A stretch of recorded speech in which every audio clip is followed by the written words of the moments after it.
Welcome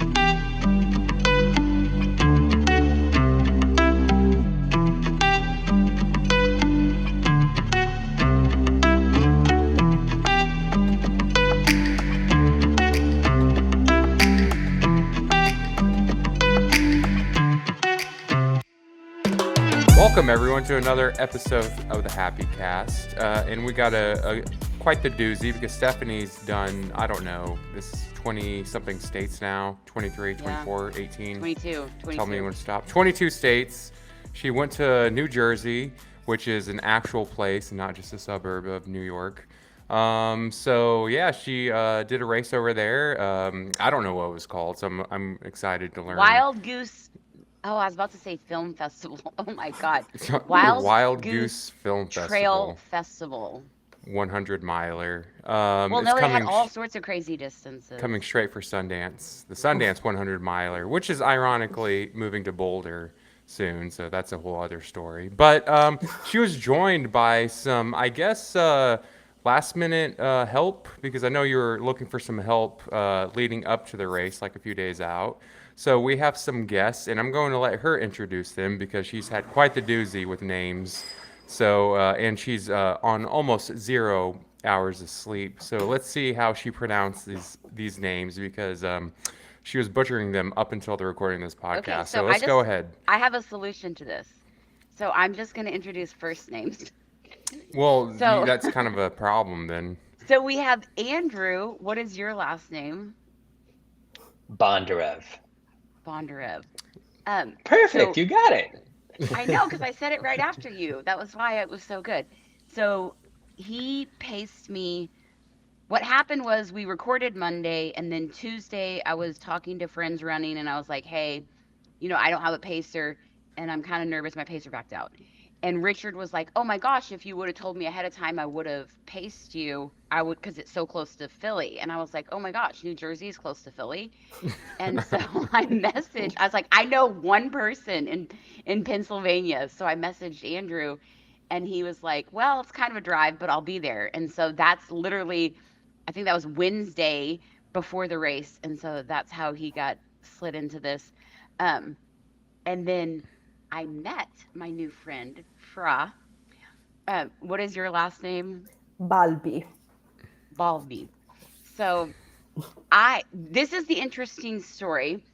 So they were wearing a sign that said, trans people belong everywhere. Wow, yay, we have a sign. And so I came up screaming, and I was like, I need to take a picture. And then I followed them off course, because I was not supposed to turn. And so we shared half a mile, just talking about all the heavy stuff. We went straight into it. And then I was like, I turned and I looked at them and I said, oh my God, what loop were you on? And I was like, I'm not supposed to be here. And so then I had to backtrack. But because I took that picture, it was only 11 minutes. So I know exactly how long I was off course. It was 1.06 miles. But I got back on course. Anyways, when they were finishing their 100K, I came up and I just happened to be there, and I was like, oh my God, I'm going to witness your finish. And then I think I was talking to the aid stations and I got distracted, but then it was exciting. So we got to see your finish. And then after I finished, you were waiting on your wife, and we got to chill and hang out and talk about all the cool things. So to get into what the race is, it's in New Jersey, and Hewitt, New Jersey. So I flew into Newark. Fra, where are y'all located? We're in Brooklyn, so we rented a car and drove up. Awesome. And then your wife ran the 50K on Sunday. Yeah, and so did my friend Lexi. So it was 3 of us. And then Andrew, when you came out, you said you set up a canopy next to, you had people that were running it as well. Correct. And I only learned that after I agreed to pace you.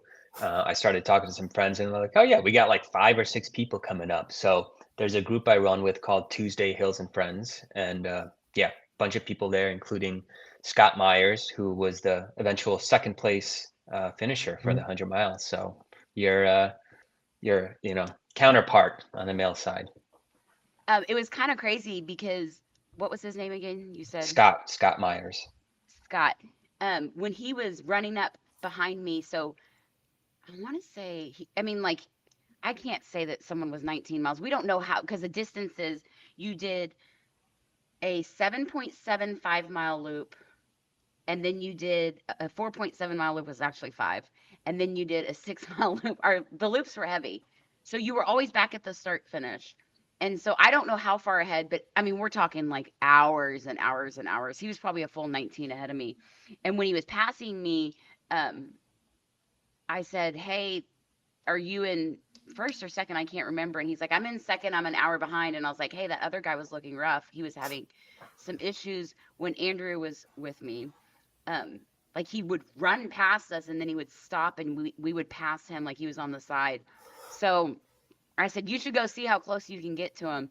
And Andrew, didn't you say he finished like 15 minutes behind first place? Yeah, I was just looking at it now. 8 minutes. Oh He my gosh. finished in So he, 21 hours, and the first place was 20 hours 52 minutes. oh my God. So Like that is just very close. crazy. Yeah. Okay. You have those results because you were screenshotting the screen when people were coming in. Yep. So I that was took a the hard photo. part. There was no tracking to see like where everybody was. Um, I am so tired.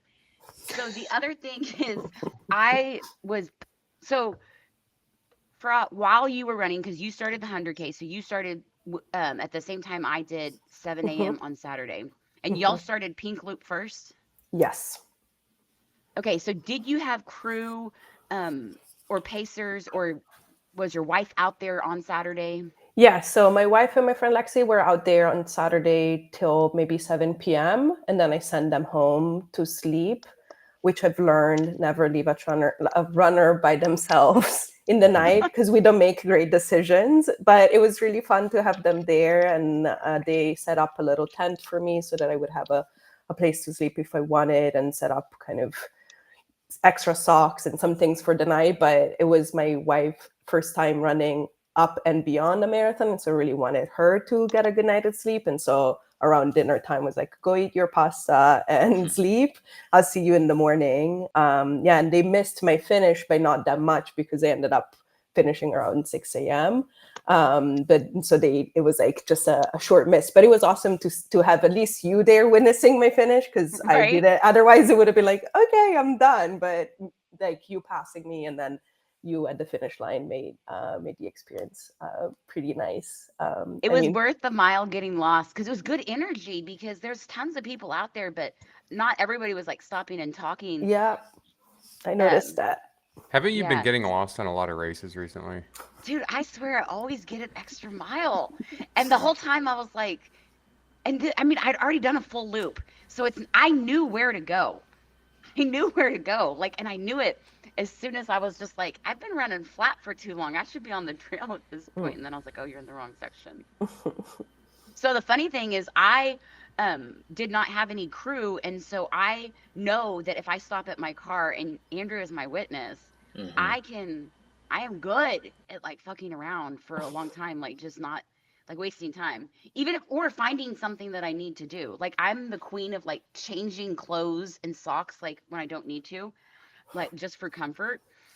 And so I set up and committed to myself that I would not stop at my car. I would do it every 3 small loops, so every 19 miles.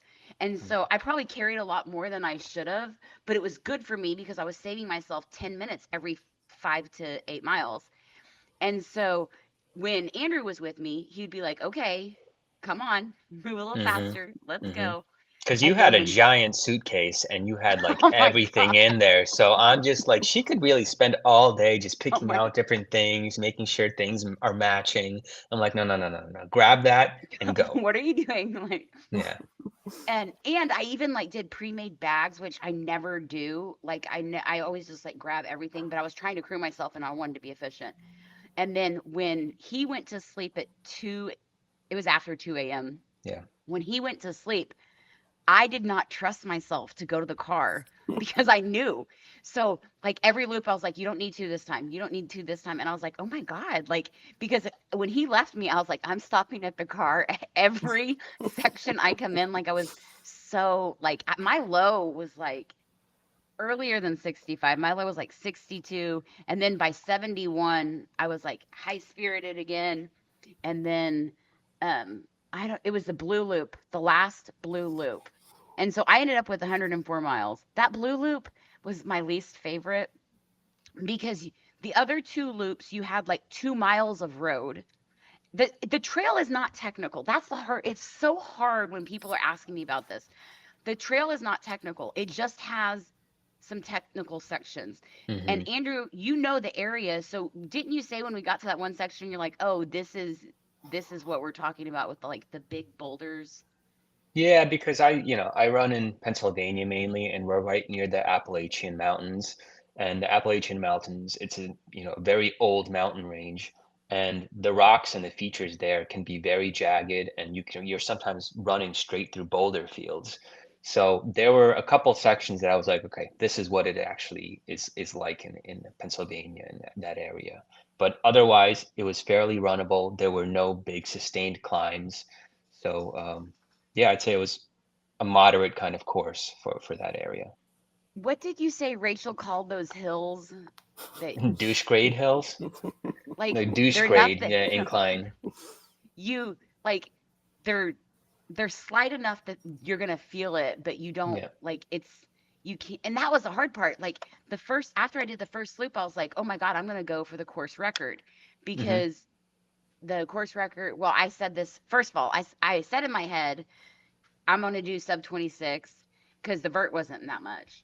And then Hmm. I went and looked at all that there's. We're gonna get into this representation. There's not enough females that have done this, so I was like, could I beat, the few females that have done it? The course record was 27:40. And then I was like, but the cutoff, I'm sorry, is 36 hours. I need to get her bone. The cutoff is 36 hours. So I had booked, since I recorded the last episode, I booked 2 flights. So I had a flight going home Sunday night and a flight going home Monday morning, and I was just canceling. I did not feel like it was safe to book a flight at 7:30 p.m. when the cutoff is 7 p.m. What if something happened and I needed that 36 hours? But then I don't know how long I'm. So that's the whole thing is I didn't know what I was going to do. But after I saw the first loop, I was like, I definitely believe I can do this in that 27:30 that my goal was. And then after I got lost on my second loop, chasing Fra, um, which I asked their name and they said FRA. Okay. So when they finished, I was like, go FRA. That is not what they meant. They were spelling it so I would pronounce it right. And it made me think of Cruel Jewel when we were cheering that guy on that his sign said something that wasn't his name. But so that's the funny story. I'm like, I want to call them FRA, like because that's what I thought you were the whole day until you Yep. finished. And Please um do feel free to. so then tell us about your story about representation because you have even less representation on how you can like figure out what you're Yeah, gonna do. I was the only non-binary in the 100 kilometers, and there was another non-binary athlete running the 36-hour. And I'm excited to see the results and kind of get a sense of how they did. I think last year they ran the 12 hours event, which they didn't have this year. So it was just two of us out there on the trail at this event. So I got to finish first and last, which is the second time that this has happened to me. In my 2 ultra marathon, I got first and last both times. Yeah, and my journey here is started. I started running just a couple of years ago, so I'm very, very, very new to these, and learning and kind of having a lot of fun, kind of in those early years of like everything is new and everything is a first and everything is the furthest you've ever gone. And I started when I registered for my first race the day before. I went to ultra sign up, and it was one of the event of the Cocodona 250 was the 39 miler, and their handbook had very inclusive language. And so then I went to see who was signed up, expecting to see a few more non-binary athletes because the policy seemed very inclusive to me. And I should have known better. I was the only person across all of their event that week, that like non-binary Oh. athlete across all of the events. And I was like, this is not correct. Like, there's more of us out here, and it's not the most accessible sport for a variety of reasons, but you know, I'm sure, and I've learned, there are non-binary runners in Arizona, and in every state there must be at least a few of us. And so I decided to run that race with the sign that you saw, and that was the best decision ever, because it got me talking to a lot of people, and it got me to run visibly and not, I can pass. Mostly I pass as a woman. That's what people most likely assume. But also, but that's not me. That's not who I am. And so the sign kind of opens the door for conversation. And yeah, it's been very interesting and very good. And yeah, I'm just trying to get more of us out there. I think representation matters, and I would love to not get podium. That's my tagline whenever I get a chance. Is like, I'm not that fast. Like, I'm really new at these. I'd love to lose to at least three amazing runners and have some competition. It's fun to put yourself out there and be like, okay, what did you do? And kind of have that experience. But mostly I hope more folks access kind of the peace of mind that the trail have to offer, the challenge, the resilience, and the joy. I think that's what I'm taking away from my experience. And then I get to meet great people and have meaningful conversations, and important ones. And then the other part that you said there, if I'm saying it wrong, tell me. Yeah. That you said that no one said anything bad, because if they had a negative opinion, they didn't say anything to you. Mhm. Like, the sign is saying, if you want to have a conversation, I'm here to have a conversation. But if not, just keep running, either in front of me or behind me. Like, you either see the sign or not. Yeah. Yeah, and I think, I've seen, I see folks running with many different kinds of messages, which I think they're all welcome. Like, I think that's fine, that's great. And I have my sign, and mostly I get support. I often get yes, you're right, or I like your sign. And that really allows me to experience allyship and kind of be reminded that good people that get it and support my community exist in the trail community, even though I wouldn't know just from looking at the sign-up sheet. And then often, or from time to time, more so in my first ultra, I get to have the conversation and share a little bit about my experience. And sometimes it's curiosity, and sometimes it's someone that really knows what's going on and tells me all. And it's I'm an ally, and this is how I'm showing up for your community, my reality, which is more the conversation that you and I had, Stephanie, on the trail. And that's awesome. I kind of get to curate a little bit my experience by having the sign, It's I like that. Yeah. I wouldn't have chased you down the wrong section, because it was right at the turn. But I feel like I have ADHD, and that's always when I get lost on stuff. It's like one time it was this, I was like, look at the sunset, and I went the wrong way, and that was 2 miles, but those are always the best races, because there's nothing you can do. Like, when you get lost, your attitude about getting lost is what's going to affect it.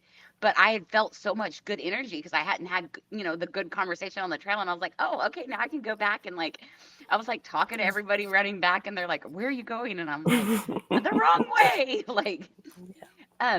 So I wore a hat that said "Run like a girl," and I feel like there's value in that, because men go out too fast. I know that is sexist to say, but that's how I feel. And I don't go out too fast, but I did on this one. My first mile was 9:47. I don't run that fast, especially not on a 100-miler. But what happened was, I had entered the start chute from the wrong way, and it was it just messed me up, and I got out of line and went back further, but I didn't go back further enough for how many people were running. So the whole time, those first 3 or 4 miles, I was pull back. I was your hat says "Run like a girl," and you're running like a man. You're going out too fast. This is not. And so it was so positive, because running like a girl is such a positive thing for me, because it's I want to run consistent.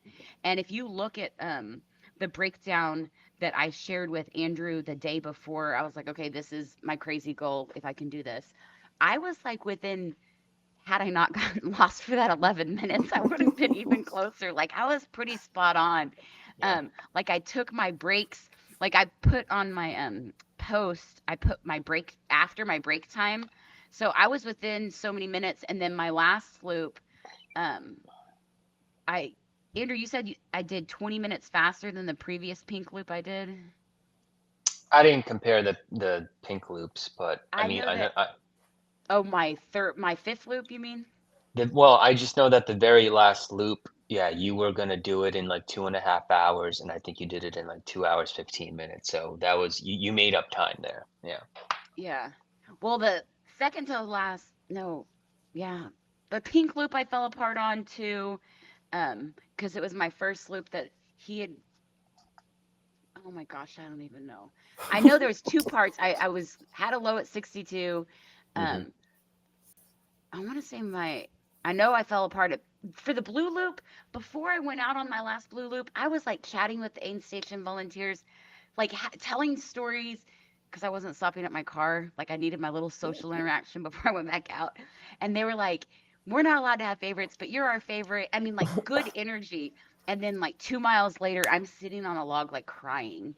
Like it's just like I'm like and I had enough service to call my mom who talked to me for like 30 seconds. And then I'm like, okay, I'm just going to call people until I can have some kind of encouragement. And everyone I called could not hear me because the service was cutting in and out. And so then I was like, Stephanie, what do? You self-regulate. Like we know how to like when we're going through a deep thing, I have a process. So I'm like, okay, going through the checklist, how do we take care of ourselves when we're at this point? So I took a caffeine pill, ate some food, and then put my self-regulating playlist. That's the title of my playlist I've made because I, tell me you have mental health issues without telling me you have mental health issues. But you know what? I dug myself out of that hole. I did the last 27 miles solo and I still stayed on track with what I said I was going to do when Andrew went to sleep. So that, and I think another part of me is Andrew said he was staying till the finish. And so I felt like I was still like you were still there in the sense that you would know if I fucked off.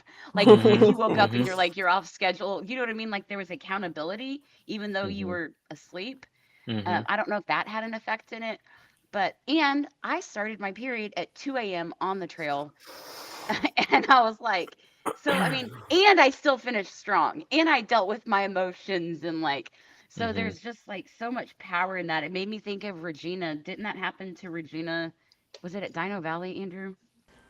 Multiple times. Yeah, Dino Valley, when she got the course record the first year she did it, she was in the bathroom for like 20 minutes because her period started and she didn't have a headlamp and it was nighttime and she didn't realize what was going on. And I remember Greg Sissengrath was pacing her, or just got done pacing her, and he was like, "Did she die or something? She's not moving anymore. What's going on?" But yeah, it happens. You power through Yeah, it. Yeah. it's crazy how and Fra, you didn't have any pacer, so they weren't there through the night, which is good because Mhm. they had their race on Sunday. But then, did you? You didn't have any pacers or anybody like lined I up to like didn't, run with you. yeah, I didn't have anyone, and my splits are gonna show that. The 3 loops that I did in the dark were oh so slow. The blue one was also my nemesis. Like I hated it with passion, and even went out, was like, okay, you're doing it only twice, give it a shot. Like the second time was really like trying to pump myself up. It was my first loop kind of in the dusk. And I didn't like it any better than the first time I did it. And I was like, okay, but that's done. And then yeah, I had a bit of like I listened to music all evening pretty much, and I learned that like I like to listen to only music that I already know. I have some of the mixes that Spotify puts on, and I was like, I don't want to listen to anything new. Like I just want my comfort music. So that was like a little Yes, yes. lesson. And then I knew I was gonna be by myself, and so I kind of like went in with, okay, that's just gonna be my evening experience. Is gonna be this big adventure, and it was fine. I would say it was okay. I was very consumed by my little pain in my leg and the evening going by, and yeah, and then it wasn't a lot of conversation, but there was definitely in every loop in the night I was either being passed or passing someone, and so it's like, okay, I'm still not alone here. But when people would go by and I could hear them chit chat, I was like, that would be nice, huh? Like that it would be nice to be Ew, I talking felt to the some same folks. way. Yeah. There was when Andrew and I were talking, there was a guy, I want to say he was from New York. Do you remember Yeah. Andrew? Yeah, he was from Harlem. And he hung out with us, and at that point, like, we're talking like real deep stuff. Yeah. It's like trail talk. Um, I feel like I'm always talking deep stuff, and people are like, "Who is she? Like, she's crazy." You started talking deep like within 30 seconds. I didn't expect it. There was no like, foreplay. You just went straight for it and we're just like, so you're divorced, right? And I'm like, okay, we're getting into it Okay, now. wait. Fra, did you feel the same way? But you were wearing a sign, so I feel like you were asking Yeah. for deep I conversation. think I'm the same way. I typically, and I like going deep. I tell my friends like I'm kind of like a go deep person. I have a few friendships and go deep, and so I'm more like you. And I didn't think much when we went deep in our conversation, and I had the sign, so I kind of like build that in again, curate my experience. Like I do the chit chat, but I prefer to get to the meat of something. So that guy from New York was just like hanging with us, and finally he felt like he had to say something. He's like, "Just so you know, like I'm back here, Mhm. like hanging out with y'all." He's like, "I just Yeah. need some company." And I think we finished the loop, or we stopped at the bathroom, but we basically Yeah. finished Right the loop before with the him. end, yeah, the loop, yeah. And there's all these markers where I'm like, the bathroom's at a half mile. When I hit the end of when the blue and pink mix, that's 2 miles. Like I had all these. It's not going to be hard after that. So the hard sections weren't that bad until they were bad. The more you did them, then you're like, oh my gosh, this is harder and harder. I did take a video on the bridge, not a bridge, the two slats. The The planks. Yeah. Yes. My mom called me back when I was on the like sketchy boulder, and every time I would hit those boulders, I would say, "They wobble, Stephanie. These are loose rocks." And every time it would get me. Like it Mhm. doesn't matter. I mean, huge, massive rocks, and you'd step Mhm. on them and they jiggle. And then in the late in the night, there was these two guys, and I was like, "Hey, I'm just gonna hang out with you for a little bit, just so I could hear them talk." I don't even remember what they were talking about or how long I stuck with them. And then the checkered loop is the 5-ish mile loop.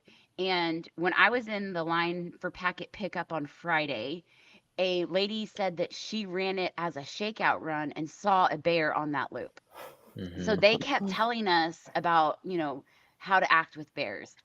So then I was just nervous when I was going to do that checkered loop at night. So I didn't think I was scared of bears until you are running and you hear a squirrel and you're like, is it a bear? And then I was like, oh, Mhm. we are scared of bears. Now we know we are scared of bears. And so I was scared to go at night around the bears because I didn't want to see them at night, or I wanted to see them and I didn't want it to be night anyways. So I was going on that checkered loop at dusk, and this lady standing on the side of the road, and on her phone, I was like, "Are you okay?" She's like, "Yeah, the man said there's a bear out there right now." And I'm like, "Fuck!" Like I'm about to turn left onto that checkered trail, and so I was like, "Okay, it's still light outside. We're gonna be okay. Just sing really loud, like talk to yourself really loud." And then when I did the loop by myself in the dark overnight, there was a guy that had poles. He was doing the 36-hour. It was Greg. And I wish, this is why I wanted the tracking, is just because I want to go check on people that I had conversations with. So he came up behind me and I was like, just so you know, there's a bear on this section and I'm going to stay with you for a little bit. So and so I stuck with him a little bit, and he was like, I'm already further than I was last year on the 36-hour. And he's like telling me the math of like what he needs to do after this loop. He's going to be at this mile. And then we saw him when we were waiting for your wife, and he was doing it. He was doing the 100-miler. He decided he'd never done. He was already at his max distance when I had seen him overnight, and here he was the next morning, and he's like still out there crushing it.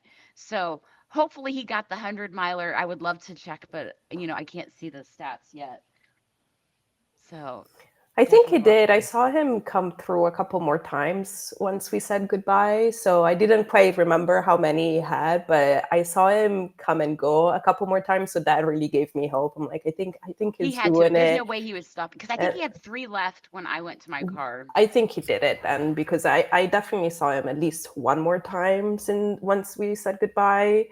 And he was looking not sharp, but fresh enough Right. that with the 7 p.m. cutoff, I felt pretty confident on his behalf. So I Right. hope so. Yeah. How did your wife and your whose name is Lexi. Carla, Lexi. My wife's name is Claire. Sorry. My friend is Claire, Lexi. and Yeah. Lexi? How'd they do? They both finished. Claire finished in 9 hours and came in smiling and moving nicely. And so that Oh, was really great. And I didn't even have to trick her into going out on her last checker loop. So I was very, very proud of her. I was moving very slowly through the field, but I was really committed to crewing them. And so they would text me like, oh, I need these or I need that. And I would be like, okay, let me go get it let for me like them. wobble in. Yeah, let me wobble it in. And then my friend Lexi had a bit of a challenging, like mental experience, but pushed through, finished, and then we were driving back. It was like it was the best weekend. Just had like a great time together, and we were sharing stories of how much we hated the blue loop and all the rest. So it was great. Yeah, thank you for checking. And the blue loop, I mean, it wasn't that bad. It was just like the first, I think it was like 1.7 miles that was bad. Hmm. And one of the loop, yes, it was that one, 1.7, and then you hit the lake loop and it's so much smoother, but you're so defeated Yeah. before you get to that. Yeah, I think I've been thinking about it, and I think I the other trails that I'm more familiar with are in Arizona when we go visit my wife's family, and at least when they get technical, they're steep, and so if you're not moving super fast, I think psychologically you think, well, I'm climbing, so it's Hmm. That is justified. it.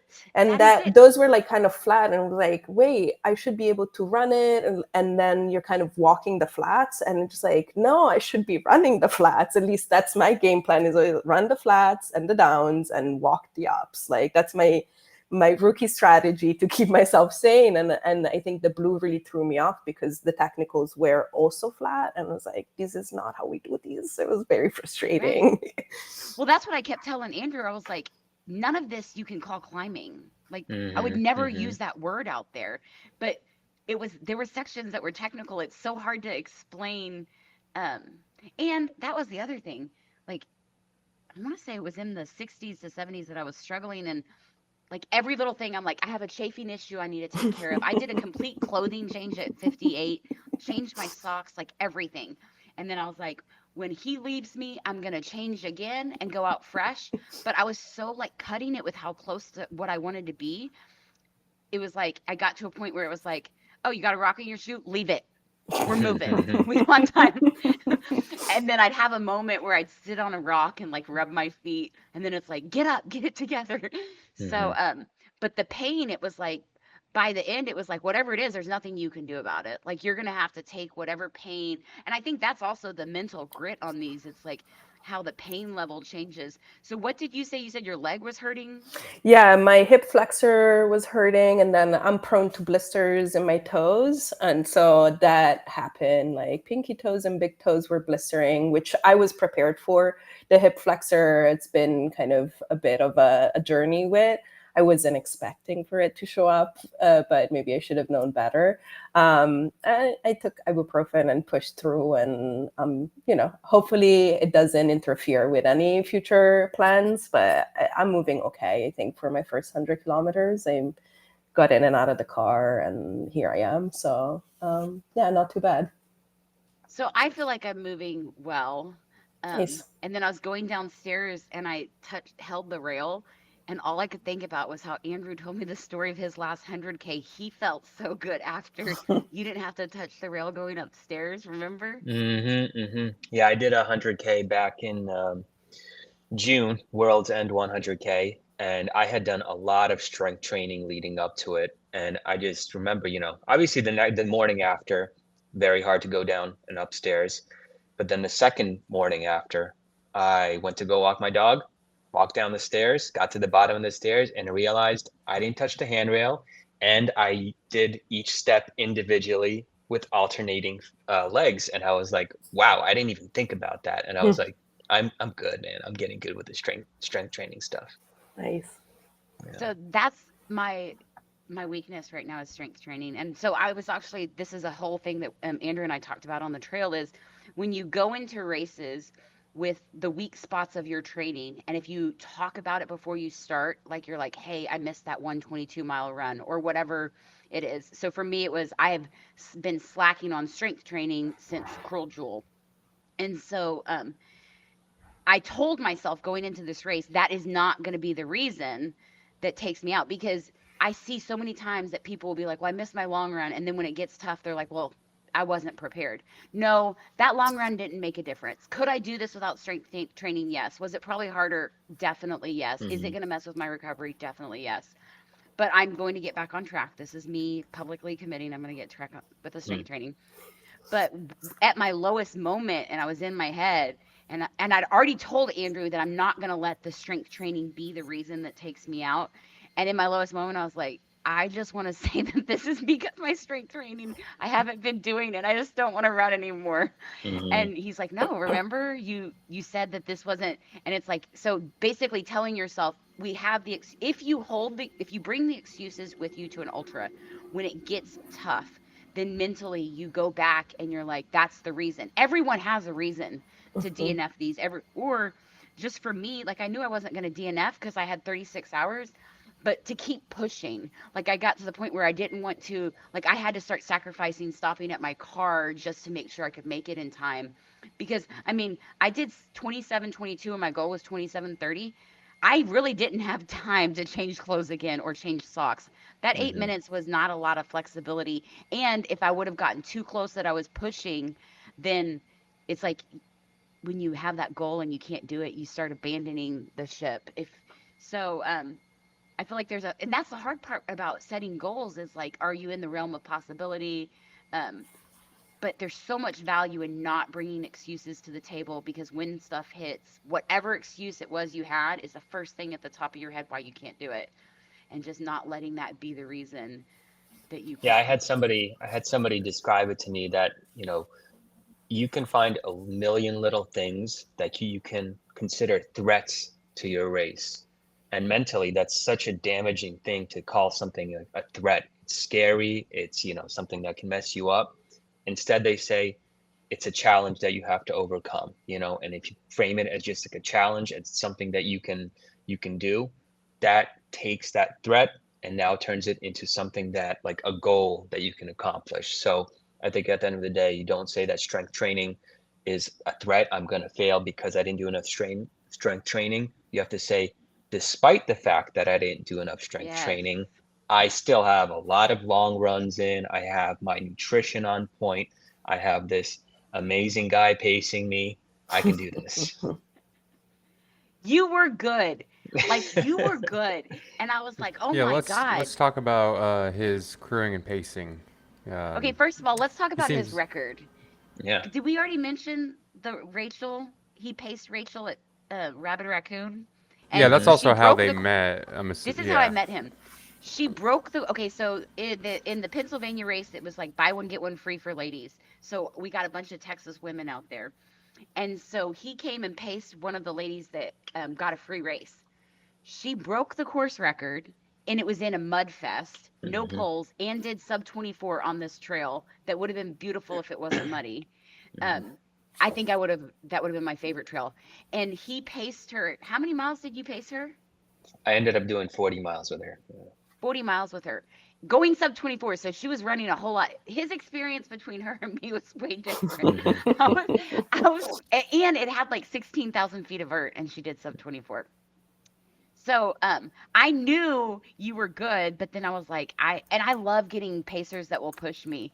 And so you knew the fine line of like, I was pushing myself, but you were like not letting me waste time, which is it was so good. And just good conversation and like. Yeah, I mean, I would have liked to have prepared a little bit better, like having a conversation with you, talking about your goals and what you want me to do. Just given that it was 2 days in advance, we didn't get a chance to really do that, and had a pretty busy week. Because when I paced Rachel, I asked her, I'm like, well, what are you trying to do right now? Do you want me to run in front, behind you? Do you want me to tell you when you are behind schedule? So, I think next time I'd like to do that a little bit more, but I think given the circumstances, I think I did all right. We got you to the finish in second place. Well, So I think the hardest part is like overnight I fall apart, and it's kind of like I allow myself a little bit of like when it gets real bad, like just get through these like slow miles. And then but when you left me, I was like, this is going to be a shit show. I'm just going to have a pity party. I'm just going to go as slow as I want. And then I was like, oh fuck, because it was so close. I was like, I could do it. I just had to be strategic about it, which helped me keep moving. I was proud of myself that I didn't like hmm drop the ball. And the whole time, like before he left me, he's like, don't forget to eat, don't forget to drink. And I was like, okay, okay.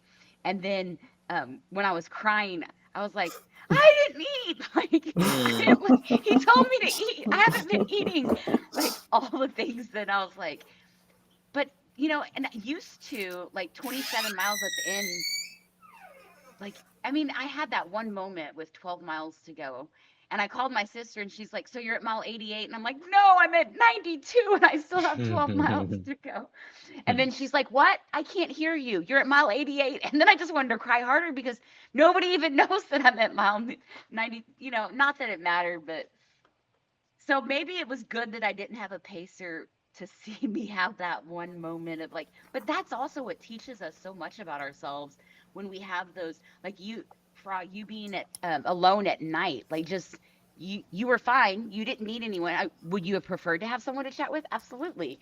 Yeah. But you make it and you learn. Yeah, maybe night reframing the nighttime miles is your. I hear you're on a journey of many more 100 milers, and so Yes, imagine more yes. nights on the trail. And so pacer or no pacer, maybe that's your next thing. And strength training sounds like it's you got it. Pinky promise, you're gonna do it. Oh, But maybe it's on next my list month, for tomorrow. yeah, next month when you go out again, like maybe those night miles will be like a possibility to reframe them because yeah. Yeah. And the next one has a cutoff. It's a 30-hour cutoff. And that's the other thing. I love, like, with 36 hours, it's like I didn't have to stress about time, but I also don't want to abuse the time because I wanted to fly back Sunday night. So this next one's 30 hours. I always get anxious about 30 hours. I don't know why, but I always get anxious when the cutoff is 30 hours because I feel like I don't have room to play around. hmm Where is So, that next one? New Hampshire. New Hampshire. Oh, that's right. Okay. And I'm I guessing need to that's go. going to be fairly hilly. Oh my gosh, I need to look it up. Here's the problem. When you have them all lined up, I can only like bite size one at a time. hmm And so I bite sized this one. So now this week I'll start looking at I mean, maybe I'll post for Pacers. hmm I hope it Find What a goes up. street. weekend? What weekend is it? I thought it was the 19th, but I think it's the 18th. I was looking last night and I had the date wrong. I had the date in my not on my paper calendar, but like in my notes sheet wrong. And it's I think 15-mile out and backs. It's a Of 30-hour event. It's not a 100-miler. of what month? October? No, October. November. 4 weeks. It's October. 4 weeks. Got it. Oh, Okay. so is this like a looped thing over and over It's again? an out and back. It's 15-mile, 7.5 mile out and backs. And I want to say, don't quote me on this, but I feel like the last loop, the last out and back, they let you cut short if you want to do the 100 in the 30 hours. That's an Wh- interesting one. So if you exceed the 30-hour limit and you're already out on a loop, do they let you finish it? No. Oh, so I you just took what's a guess. I haven't fact checked that. I think it's a no. I need to go look. I'm pretty sure it's a no. okay? There's probably a Um, last loop cutoff then. I don't know. That's yeah. kind of interesting for a timed event. It's not really a timed event. Well, it's kind of like a. I don't know, man. I feel like I Good need to look luck. this I hope you up. go up Mount Washington. That's. I I don't want to think that see. one's I don't think that one has that much vert either. No, Okay. I doubt that something like that would, but Um, oh my you're goodness, gonna what's show up this? to the wrong race. You're signing up for No, so I'm many not. races. You're gonna go to the wrong No, I'm state not. 1 month. I I'm mean, not. now you're back to teaching full time. It's getting rough. Um, I'm gonna look it up. Okay, so how does your body feel Fra, besides the hip? Besides the hip, I think I'm doing pretty good. I'm kind of impressed. I think that means that probably those night loops could have been a little bit faster. So that's my takeaway. It's like, maybe I'm not hurting enough. Like I think, especially because Claire and Lexi were really like, so how are you feeling? You went twice our distance. I was like, I think whatever you're guessing, I'm half that sore. So I think I left some opportunity there. I'm feeling a little tired, and definitely the sleep part is a part where like I'm sure it's gonna take me a couple of days to catch up with. But beyond that, yeah, I'm just the hip is the big one. I was like, was that my excuse? I was like, no, I don't think so. I think it was real pain, but and ibuprofen took care of it.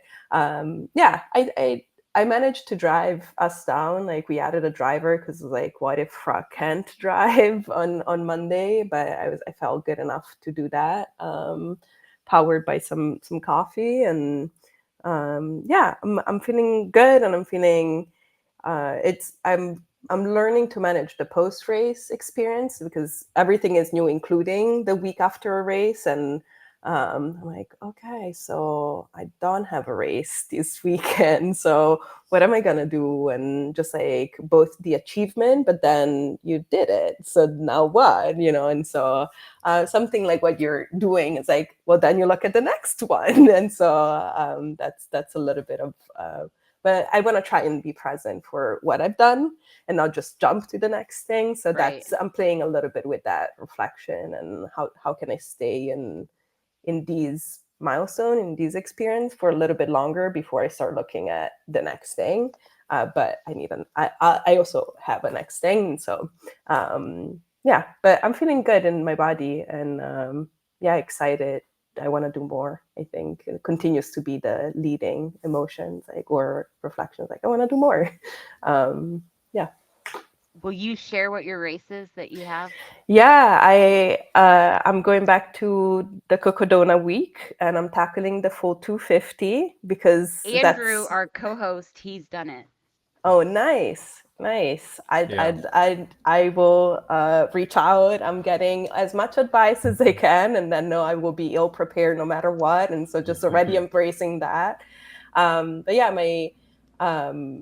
yeah, a couple years ago when I started running, I happened to be in Prescott visiting family as the race went through, got really into it. And then, this last year I ran the 39 miler, and the team there is really committed to trying to bring more non-binary runners. And so we're collaborating and trying to get the word out there that we belong in the sport and that they'll have us at the Cocodona 250, whatever distance we want to do. And so I'm excited to participate. I saw there is already more non-binary runners signed up for this year, which makes me happy. Maybe I have my chance to not be first and last, most probably, because I think Ryan Montgomery is running in the non-binary division this year. And so I think they'll probably beat me, I hope, for them. Otherwise, something will have gone really, really wrong. That's the big next thing, and then the rest will be like, how do I train? How do I learn as much as I can before then? And so maybe I'm going out to Arizona for Javelina, but I haven't. We'll see with this leg. Yeah. So the person I was going to pace at Javelina is no longer going. Oh. And so I canceled my flight. Otherwise, I would have seen you at Javelina. There's a whole bunch of Texans going to Javelina. Nice. Maybe you'll make an introduction. Yeah. I'm gonna give myself a couple of days and see how this leg behaves, because it looks like a fun party. And then actually, It is. in our chat, I don't know if you remember, as we were having our pizza, you're like, sometimes I go out even because it's a 30-hour cutoff, and if you do the math of how long it took me for my 100-kilometer, it'd be one of those like, keep it up, Fra.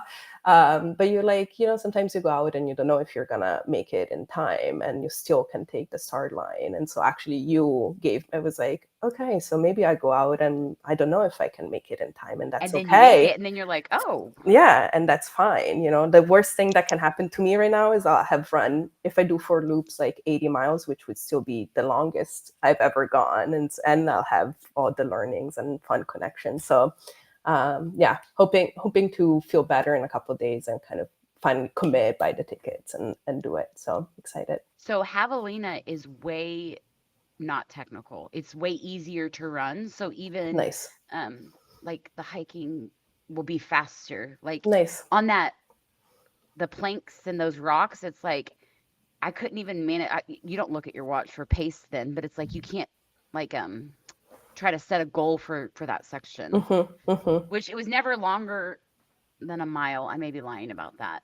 Like the sections, you would have a little piece between it and stuff. Yeah, no, I think you're spot on. And actually, in the evening, I was was sharing is like what was hard is in the daytime you could see the little section of like climbing and prepare, and I'm like, okay, then I'm gonna. And then in the night, you can only see as far as your headlamp goes, and it was like, oh, these rocks again. It like really had like, oh, these doozy sections. So I was like, okay, here we go again.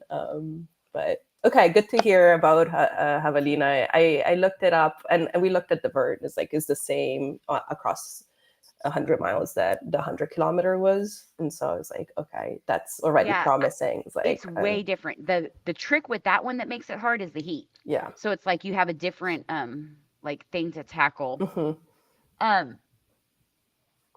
Okay, so we usually wrap this up with a can't let it go. So something that's on your mind, running related or not. And then Andrew Marvin, I'm going to have you go first. I don't even have one. I don't have anything going on in my life at this moment. The city of Houston is just a mental battle. This time, as the other Andrew, what did you call him? Bonda something? Bondaroo? I don't know what she called you before the show. But don't make fun of me! But as he used to live here, so he can kind of attest to that. Just the summer's destroying me. So I'm just kind of coasting at the moment, waiting for. We had our first false fall not long ago, so it felt good for that one day. Just kind of waiting things out, see how it's going. Regina's recovering nicely. Went on a couple 3-mile walks from her. She had a hysterectomy, so. She said the other day that she missed running track with you, Andrew. So. She said, "Don't tell him that because he's gonna get a big head." I texted her yesterday. I said, "You miss me. You miss me." So yeah, maybe you guys need to meet up one day for a track session when she's back at it. But yeah, nothing to report at the moment. Just I don't know. Looking at some races for next year. Did I mention May do Heart of the South? I don't know, but I'm also on the Cocodona wait list again. Which I'm. Are you high enough up that you might get in? Yeah, last year they let like the first 200 people something off of it, so I'm in the top. And what are you? 120. I mean, last year it was close to 300 they let off, so it just swells up. That's what they said, at least. I don't remember that, but I'm high up on the Tahoe 200 wait list, which I didn't even realize I was on the wait list, which they may bring the loop back next year. So I was like, oh. Okay. Oh my goodness. So Candace keeps. That's over the summer. That's something I could pace in. But crew. We'll see. Also said I would help Marion out for any race she wants me to. So she's also on Cocodona's wait list. So I may just crew her. But point is, Cocodona is my favorite race ever. You're gonna love it. Nice. And I'm there. I've been there every year since I've done it. Back in 22. So I like to go every year. So, nice. Regardless, so I'll probably see you out there. But yeah, that's my can't let it go. So someone else let something go. Oh my goodness, I'm so tired. All right, other Andrew. They have a Wild Goose donates or supports. So you have to volunteer to get in. You have to do volunteer hours to get into this race. I don't know if it was all distances. Just the 100 miles and the 36 hours. Those were the must volunteer. And if you didn't volunteer, you could donate $100 to Bigger Than the Trail. And so if you are struggling with mental health, it's free opportunity to get some support. So I thought that was awesome. And then, oh my goodness. The other thing is my Strava said this was my second highest effort. So knowing that like I pushed hard, my top effort was Vermont because those were like runnable. But so I feel like my effort was good even though my time was not that fast. But I mean, it was a hard trail. Okay, Andrew, what can you not let go? I guess for me, it's just I have a plan that at the end of this year, I'm going to be moving to Manhattan. And just the idea of being a trail runner that now is in the urban jungle, I'm just Mhm. trying to figure out my life and my running life and what I want to do. Do I want to still continue to do trail stuff and just try to get out of the city? Or am I just gonna, for the couple years that I'm there, just do more road running and explore that side of it? So it's what I'm thinking about. You got lots of options ahead. Mm. Yeah, I mean, yeah. Life is moving fast. yeah. Okay, Fra, what is something that's on your mind recently? Or Is the can let go prompt like anything. something that's really with me? Um, It doesn't have to be running. yeah. I mean, I think it's really the running related. Is like I hope I hold on to these sense of adventure and excitement for all the things that I don't know for as long as I can and never get jaded. And just keep re- engaging with it in a as healthy a way as I can and in a way that supports me, and not kind of fall in the trap of too many things, like not make it a chore, not make it something that doesn't fill my cup. And so I think that's the thing that I keep coming back to. I'm known to start and stop hobbies. And so a couple years in this one, I'm like, okay, is this gonna stick or is it gonna fade? And so I'm really trying to connect with it and as best as I can. And if it fades, to not make it a big deal, but hopefully to just like stay with it for a long time and continue to learn and meet people and grow and challenge myself. So that's the big one, I think, for me. So something I tell myself with this whole 50 state thing is if it loses its fun, I will walk away. Like I don't want to be burdened to it Hmm. because I feel like that will lose its fun if it's like you have to do this many states. And so but like right now I'm still enjoying it, but I think there to show yourself grace in that you're going to have times and especially after a big race. Andrew, what did we used to call it that you get after you run 100 and you get like sad because it's over, even if you had a good finish? Oh, just the post race blues. Mm. No, that we Yeah. had a name for it. What's We had a name for it. that The was it? hundred, the no, Case of the where is Dylan? Hundies, maybe. A I don't case of the know. Yeah. Hundies. Something like that. I So don't be remember. prepared that you Hmm. have had this amazing race, this amazing experience, and you could get a case of the Hundies where you have it and you're sad because it's over. Like that's Yeah. okay. And then you get back up.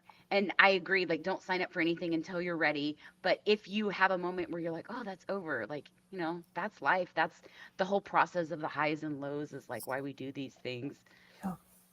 Thank you. Um, Thank you for coming on and sharing your story, both of Yeah. y'all. Andrew, thank you for pacing me and um, Absolutely. being so much support. Um, Andrew, you want to end this? Um. Happy endings. Oh, that's how I'm ending it. Well, No, thank you guys for joining. that's all you have. Kind Pleasure. of a chilled, laid back episode on an early Monday afternoon for us. And before I go to work, I usually don't rock the robe. Yes, you do. Multitasking over here. Yes, I do, but now we film He this. usually doesn't have clothes on for Um, these. and Dylan, thank you for editing for all of our episodes. He's currently fly fishing in northern Alaska at the moment, but when he comes No, back, he's in I Manhattan. don't know where he's at, That's a man. true story. Like that's not a lie this I time. don't He's in just he's fly Manhattan. fishing in Manhattan, probably Central Park, messing with the Central Park PD. I don't know what he does for fun, but yeah, thank you guys for joining us as always. On our March to 200 episodes. Thank you for continuing to listen and making us the number one trail running podcast in Texas, according Are to. we? Well, we're like the only one, really. There's like three others. A case of the first and last. Here you go. No, no. we're somewhere. Our metrics say that we're high up there in the country, so we're happy, even though Dylan is neglecting us at the moment. But yeah, thank you guys so much for joining us. And as always, next time, Monos and happy endings. Happy endings. You're endings. supposed to join in there. Okay, I'm going to end this. All right.